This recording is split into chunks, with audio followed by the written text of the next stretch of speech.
Hi, okay, so today what I've got for you is a palette ranking. I'm gonna rank my palettes that I've used over the last few weeks from least to most favorite.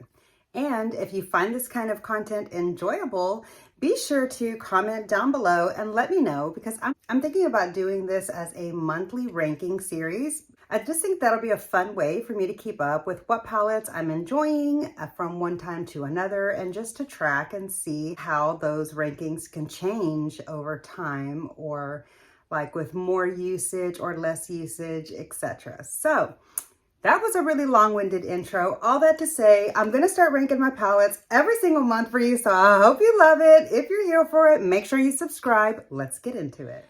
So in the final spot, I don't even know how many I've got here. Let me count them. Well, I've got, at least I have an even number. I don't know. I've got 14 palettes for you. Really, in one slot, I've got a group of palettes, but we'll get to that. I'll explain. Let's go ahead and get into the 14th slot. In the last spot, in 14th place, is the Natasha Denona Camel 5-Pan palette. This is the second time that I've owned this palette. When I first got into Natasha Denona, this was the very first palette that I ever purchased. This is what the palette looks like. Here's what, hi baby girl. Here's what my palette looks like. You can see I have gotten a little bit of use out of it, but this is the second time for me to own the palette. As I stated, the first one, I used it. I didn't enjoy the use of it. Granted, this was before I was very familiar with how to use eyeshadows of this caliber and before I had a Fude collection. So I was using, you know, maybe not the best of brushes for a more high-end formula. So I feel like that did make a difference, but that did make a difference in my level of enjoyment this last time around when I got the palette and used it. But I think I finally figured out why I decluttered the palette in the first place. I gave it to my mother. Turns out I don't really like these camel tones on me. They're just a little bit too much of a yellow brown, a yellow beige.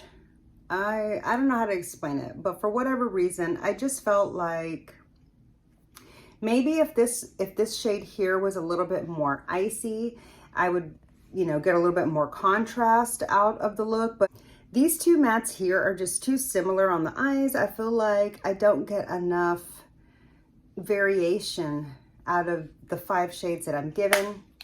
That's why this one is ranking in 14th spot. I'm gonna try not to elaborate that much on all of them, okay? But you know, I want you to know what it is that I do and don't enjoy about the palette. Anyway, okay. In spot lucky number 13 is the Violet Voss Taupe Notch palette. This is a really beautiful palette. It's a simple, neutral, easy color story. This is what the palette looks like. Okay, I'm trying not to blind you with the light. All right. I like this palette because of the variety of tones that I get, but I'll admit, my first couple times to use this palette, the shimmers, most of the shimmers were a little lackluster at best. So you have to really work with the shimmers or want to do an all matte look, in my opinion, in order for me to be able to get a lot of enjoyment out of this palette. But I was able to create some really simple, easy, pretty looks. I would say the longevity of this formula is about up to 6 hours tops. Okay, this is not one of the better Violet Voss formulas, in my opinion, that I've encountered. And for that reason, it's coming in 13th spot. If you watched my haul video, you know what a great deal I got on this palette. So that does help me enjoy it a little bit more. Maybe if I had paid full price, I'd probably be a lot angrier and this would be in final spot. Okay. Coming in 12th spot is the MAC X Whitney Houston palette. This palette ended up in my collection because I'm a Whitney Houston fan, okay?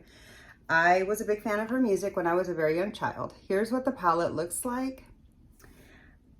I really like the color story and like when I look at it. And I think that the packaging is beautiful. I like the little concise size. I even visually like the range of the shades that were given, but maybe it was just the way that I combined the shades. I just didn't really vibe with the look that I created. I did wear the look for the day. I didn't like the way that it looked by the end of the day. It just looked like a hot mess. And I'm not used to my eyeshadows looking like a hot mess at the end of the day. I'm used to my eyeshadows at the end of the day looking like I just left the house. So that was a little bit of a disappointment with this particular palette. And I think a lot of it might have been the dusty shades that I combined in the manner that I combined them. I do have videos with a lot of these palettes, so any of those videos I'll leave down below in the description box in case you want to check them out, you know, if you missed them. But yeah, so the look was okay. It just wasn't my fave. So because of that, this is coming in 12th spot, especially compared to some of these other palettes that I just enjoyed a bit more compared to the other palettes that I used this month. I just had a little bit more enjoyment from those than I did from this one. Coming in spot number 11 is the Uoma 4 Quad, the Eyes Quad. What? Coming in spot number 11 in this month's ranking is Eyes Baby. This is only coming in this spot because it's the smallest palette out of the entire bunch that I used this month. I really enjoyed the performance, pigmentation of these shades, the payoff. I really enjoyed playing with this little quad a lot more than I ever expected to, and that makes me happy. So this one is coming in 10th spot. Was that right? No, 11. Coming in 11th spot. Coming in 10th spot is the Norvina palette by Anastasia Beverly Hills. It surprises me that this palette is coming in so low because at one time, this was my most favorite palette. It was also like it was my first colorful palette. So I really, really loved it. This one here is my second one to purchase. So this one is not as well loved. It's not as dirty or as used as my original one was. I got a lot of use out of that palette. This one, I've only gotten a little bit of use out of it. And while I do enjoy it, and I think the color story is really beautiful, I just didn't have as much fun using this one as I did some of these others coming up next. So let's move on to the next one. Coming in 9th place is the Urban Decay Naked Reloaded palette. This is a really beautiful neutral palette. I'm surprised by how much I enjoyed playing with this palette. I finally got my hands on this palette. I'm probably the last person on earth to be checking this palette out as a first impressions recently, but that's exactly what happened. I really enjoyed playing with this palette. I did create a look with this. I thought it was really, really beautiful. It wore really nicely all throughout the day. I really liked this palette. So it's coming in 9th spot. Ranking just above that one in slot number 8 is the Urban Decay Naked Heat palette. This palette really surprised me. This palette is so beautiful and performs so nicely. And I can imagine that my palette is quite old, even though it's brand new to me from the store. This is not a new release. So I can imagine they had had it there for quite a bit in stock, sitting around waiting for that sale for me to find it. And with that being said, this palette still performed really, really nicely. I was very impressed by the way that the shadows blended and looked on the eye. I really enjoyed the look that I got with this, and I'm really looking forward to playing with this palette some more.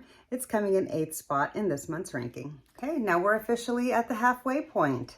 In the 7th slot of this month's palette ranking is the Natasha Denona Purple Blue palette. Blue purple, I don't know.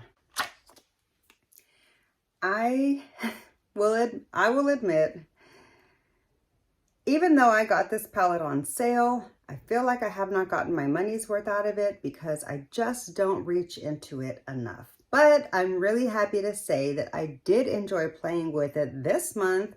I created a really beautiful purple look with it twice in a row almost. I loved it that much. And yeah, I love some of these really bright toned colors. I haven't gotten quite as much use out of some of the other softer shimmers. I do wish this palette had more mattes, and that's what's bringing it in a little bit low for me. But it's coming in number 7 in this month's ranking. Number 6 is from Too Faced, the Natural Nudes palette. This was a recent haul from the Sephora sale, the Sephora VIB sale. I am so happy that I finally got to check this palette out. I will admit, I have my eye on the new Too Faced Cosmos palette that is releasing really soon. I'm going to wait for that one to go on sale too, though. That's my plan. But anyway, I got this for about $16 thanks to the Sephora sale with the discount and the fact that it got put on clearance. So that really makes me love this palette. Would I love this palette quite as much for the full like $48 or $50 price point? I'm not so sure about that, but for the $16 price point, I absolutely love this palette so much. I really enjoyed playing with it. I really enjoyed the look that I got with it. It was so beautiful. It wore so nicely. It was so flattering. Yeah, I can see this becoming a fave palette for sure. And that's why it's in slot number 6. Okay, was that right? Yeah, 6. Now we're getting into the top 5. That's right, top 5. In 5th place is the MAC Art Library Flamboyant palette. Oh my, let me tell you, I have had my eye on this palette for so long. I had a feeling that this palette would be going away, so I went over and scooped this palette up. I don't even think I got a really good sale price for it. I got a little bit of a discount, but not as much as I would have liked. That being said, these shadows perform so beautifully. They are so pigmented and had so much payoff. They last really well. They're easy to blend. They're really enjoyable to work with. I love this palette so much, and that's why it's coming in 5th place. Yeah. In 4th slot is this set of 4 palettes. And that is the Bad Sign Zodiacs collection from Melt.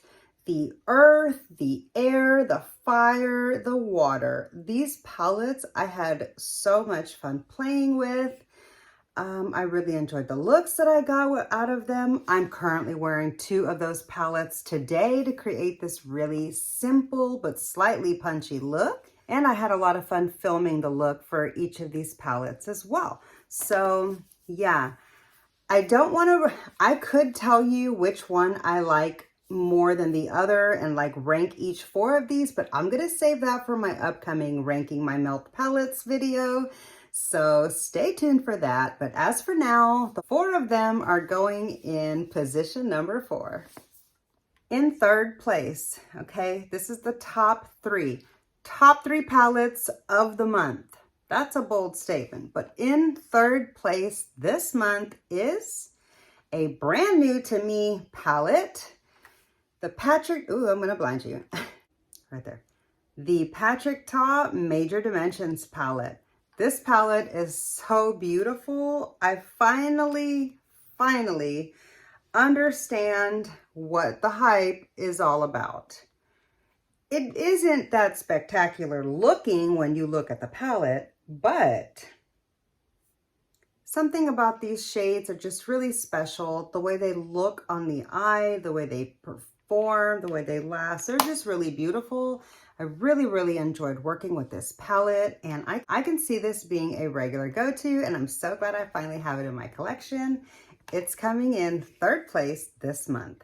In the 2nd place spot is my beloved Natasha Denona Circo Loco palette. If you saw the looks that I created this month with this palette, oh, I enjoyed that so much. Yeah, this palette makes my heart do a leap every time I look at it. I love this palette so very much, and it actually breaks my heart. I feel pain inside of me right now. My soul is aching to say that this is in 2nd place. I actually feel a little ill in my stomach saying those words about this palette, but that's only because